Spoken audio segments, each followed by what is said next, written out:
Everyone, Matt here from Docs of Running, and today we are going to do a 100-mile review of the Saucony Endorphin Pro 3. And I'm just going to get this out there right off the bat that this is my racing shoe of the year by far. There's been some really cool stuff that's come out this year, but this one has been the one I've continually reached for if I want something I can trust and I'm wanting to go really, really fast.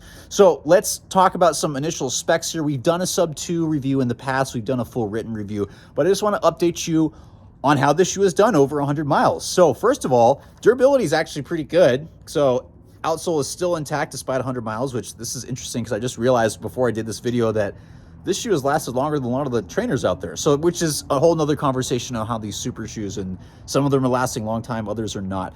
But let's again start off with the specs. So this is a racing shoe. This is racing shoe for probably a variety of distances. I personally like this shoe from 5K to about half marathon. If I'm in really good shape, I might take this for a marathon, but some of the bounciness we'll talk about might be good a little bit maxing out in a half marathon. I might want something a little bit more sturdy and to be a little bit firmer over up to a marathon distance, but I'll talk about that in just a second. Specs wise, 7.2 ounces for men's size 9.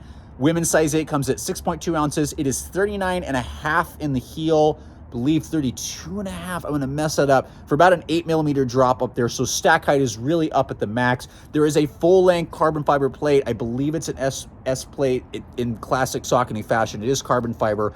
And supposedly it's still the same foam from the older versions, although it does not feel like it at all. So when I first got this shoe on my feet, I was blown away by how bouncy it is, because the other Endorphin Pros were more rolling shoes than they were bouncy. So they were a little bit on the firmer end.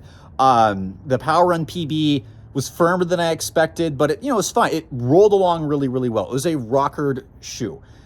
It wasn't bouncy though, and I really didn't put it up on the same level as some of the other shoes. And I'm going to throw out the Vaporfly, some of the other stuff that was just that was super responsive and bouncy. It just wasn't there. This totally changed that, and I would say this is as, if not slightly, like more bouncy than the Vaporfly. It's got a lot of cush. There's a true bounce. I don't notice the rocker as much until I kind of settle in, but bounciness, this thing is really bouncy. So it may be just from the increased stack height. I don't know if the foam's different. They say it's not, but this is a bouncer. When you hit this, it's a soft, very propulsive ride, very surprising. Definitely got that stiffness, not as intense as maybe some other firmer shoes, but is a bouncy, rockered, super carbon-plated shoe for sure. In terms of doing workouts, this thing, I've used this for tempo runs, long threshold runs.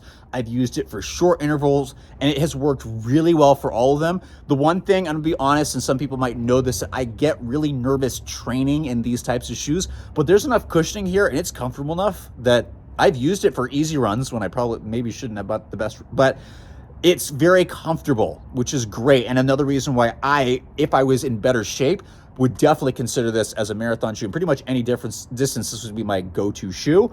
It's just that the bounciness, I would need to learn to control that over longer distances because my hips kind of fatigue out a little bit. But on that note, this has done a much better job in terms of a stable neutral shoe. And how has that happened?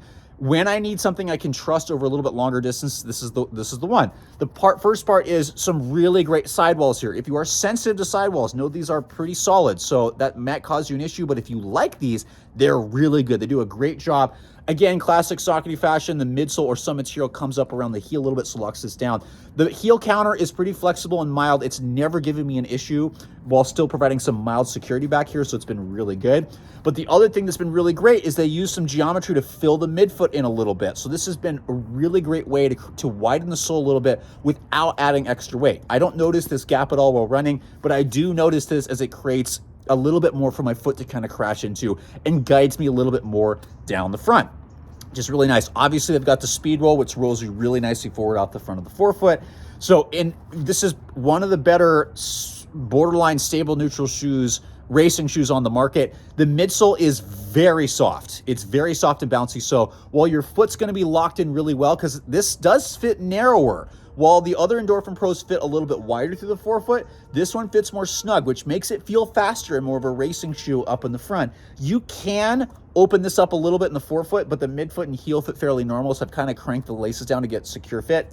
Never had any security issues. Just know the forefoot fits a little bit more snug. I forgot where I was going with this, but I'll get back on track. It's a little bit more inherently stable for the foot. You just not got to know with how bouncy it is. You got to have really good hip stability. And you've heard me talk about this where you can have your foot locked in well, but you got to have stability up the chain. So you've got stable hips and need a little bit more inherent guidance in a fast, bouncy racing shoe. This is actually probably going to do you really well. If this isn't working as well for you, I would suggest something like the Adidas Adios Pro 3, which is kind of one of my top choices for long distances, just because it's a teeny bit firmer, wider base, a little bit more stable, but I would never try to run fast on that shoe because it works a lot better for longer stuff. But for the shorter stuff going really fast, this is my go-to. I've used it 5K distances, 10Ks. I haven't gotten to race a lot this year. My favorite was using this at a 10K up at Crestline, up near, on the way to Big Bear. There was a 10K up there that went phenomenal. I was really not in the shape to be running up at altitude, but had a great race and I won. It was really fun, so obviously biased a little bit. But it's a fun, bouncy shoe, and shoe of the year by far. Very aggressive, very bouncy, and really, in my mind, the top racing shoe out there that competes very easily with stuff like the Nike Vaporfly, but just has a little bit more inherent guidance that the Vaporfly really does not have for people that like that. So it's a little more snug, as I mentioned. But what I want to talk about is the power of adding just a little bit more midsole foam. So I'm going to trust Saucony that the foam is exactly the same, even though it doesn't feel the same, but adding a little bit more stack height compared to the last version really increased the compliance and the bounce of this shoe. I mean, it's totally different from version 1 and 2. And that's why, again, sometimes these things, if you have the ability to raise that foam up, you know, the getting to that 40 millimeter stack height is really important for that sole compression. Now you got to make sure that midsole foam is responsive enough to actually bounce back. It doesn't just compress.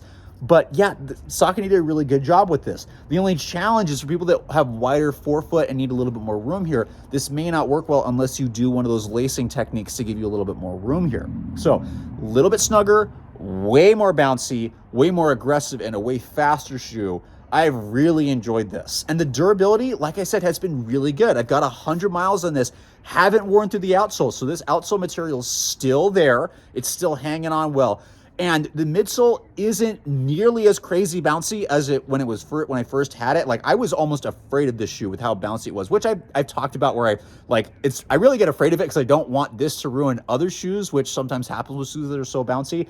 But it was super fast. So now with 100 miles, it's not as crazy bouncy, but it's still there and it's still a great racing shoe where honestly, if I had to pick between everything I have right now for a race tomorrow, it would be this one. Just because I can trust it. It's fat. It's 7.2 ounces is way lighter than most of the stuff out there, but it's still got the cushion to be able to handle a lot of these distances. So one of the lighter shoes on the market for super shoes, incredibly bouncy, max stack height, a little bit of guidance, which is going to work well for a lot of people that need it, but not the most stable shoe. So again, if you need true stability, you might want to look at something like the Saucony Tempest.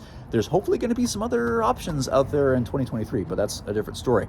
If that's what you're looking for and you want something that has a little inherent guidance, super bouncy, a little bit snug, feels like a true super shoe racer, I'm really going to encourage you to take a look at this. And the best thing is it's not $250. It's like $220, $225, which is still expensive, but at least it's not $250, $275. Saucony, don't increase the price. It's great. So really great job. Awesome update. Definitely update of the year and racing shoe of the year. And I'm excited to see what comes next because we're actually already seeing this on the market. It's now available in other countries. It's not available here. We don't have it, but I am super excited for the Saucony Endorphin Elite because if this is doing this well, I'm very curious to see what they do with that one. As always, stick around. We got way more stuff coming. Some really exciting stuff coming in 2023. And I hope you get a chance to try this and let us know what you think below, what your experience is. I've heard some kind of on and off. Some people have liked it, some people have not. Let us know what you liked and didn't like about this shoe and stick around for more.